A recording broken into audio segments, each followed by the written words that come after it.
네, 안녕하세요. 김택수입니다. 오늘은 제가 분양권 거래에 있어서 최고의 절세 방법을 좀 알려드릴게요. 감독님, 분양권이 뭔지 아시나요? 당첨됐을 때 받는 권리 아닌가요? 청약통장. 그렇게 알고 계시죠? 맞아요.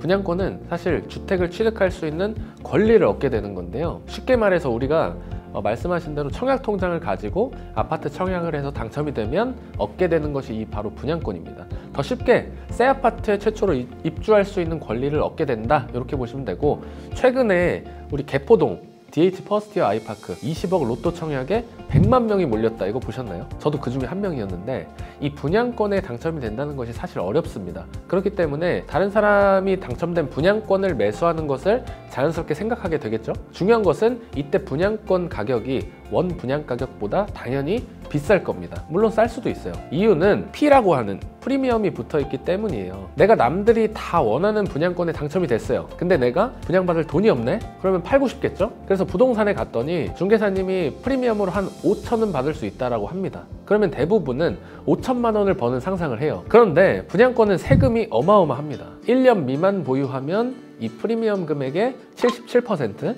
1년 이상 보유하면 66%, 심지어 단일 세율에다가 특이한 점은 기본 세율 적용이 없어요. 그래서 2년 이상 보유해도 무조건 66%입니다. 우리가 5천 프리미엄을 받으면 66%, 3,300만 원을 세금으로 내야 된다는 건데, 물론 불로소득과 약간 유사한 느낌으로 벌어들이는 거기 때문에 꽁돈 1,700만 원 생겼네 라고 생각할 수도 있겠지만, 그런 분들은 100 중에 한두 명 될까요? 일반적으로는 이거 세금 너무 많네, 이거 어떻게 줄이지? 생각을 합니다. 그러면 분양권 매매를 할 때 어떻게 한 푼이라도 절세를 할 수 있을까요? 첫 번째, 다운 거래를 생각합니다. 부동산에 가서 중개사님, 이거 프리미엄 한 1천만 원만 쓰고 나머지는 좀 현금으로 받으면 안 되냐 물어봅니다. 결론부터 말씀드리면 이건 절대 하시면 안 됩니다.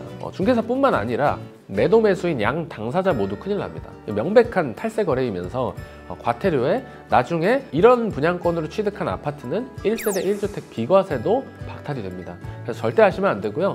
나중에 매수인이 시간이 지나서 고발을 하는 경우도 있고, 해당 단지 전체 거래에 대해서 세무조사가 들어와서 걸리는 경우도 종종 있습니다. 그래서 대안으로 이 손피 거래가 있습니다. 일단 손피 거래는 결론적으로 합법입니다. 그래서 서울, 경기, 세종, 지방 할 것 없이 굉장히 많은 현장에서 손피 거래가 이루어지고 있어요. 이게 작년도까지는 합법이냐 탈법이냐에 대해서 갑론을박이 굉장히 많았습니다.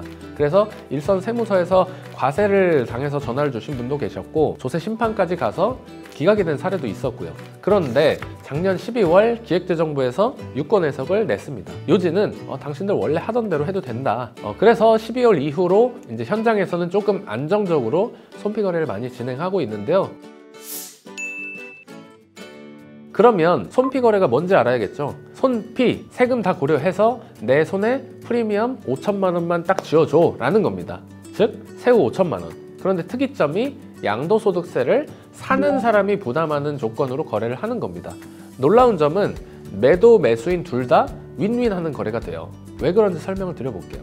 우리가 양도세 66%를 내고 나면 1,700만 원이 남는데 매도인이 과연 쉽게 팔까요? 그러면 거꾸로 얼마의 피를 받아야 매도인은 5천만 원이 남을까요? 정답은 5천만 원 나누기 34%에서 약 1억 5천만 원이 됩니다. 매수인이 최소 1억 5천만 원이 있어야 매도인이 원하는 거래가 성사가 되겠죠? 매수인 입장에서는 일단 부담이 엄청납니다. 그래서 매수인이 고민을 하다가 새로운 방법으로 손피 거래를 하자라고 제안을 합니다. 내가 당신이 낼 양도세 다 부담해주겠다. 그러면 너 프리미엄 5천만 원만 주면 되는 거 아니냐. 내가 세금도 내줄게. 이런 거래를 제안하는 경우에 매수인은 얼마를 주면 될까요? 매도인의 양도세를 계산을 해볼게요. 프리미엄이 5천만 원이니까 다른 경비는 없다고 가정하고 기본공제 250만 원만 제외하면 4,750만 원의 66% 세금이 3,135만 원이 나옵니다. 이 부분을 매수인이 대신 부담합니다. 그렇게 되면 매도인의 양도가액에 해당 세금 대납액이 플러스가 됩니다. 조금 어려우실 텐데 쉽게 말해서 대납한 양도소득세 3,135만 원만큼 더 비싸게 팔았다라고 보시면 됩니다. 그러면 더해진 양도소득세 곱하기 66%만큼 세금이 또 더 나오겠죠? 계산해보면 3,135만 원 곱하기 66%인 2,069만 원이 산출됩니다.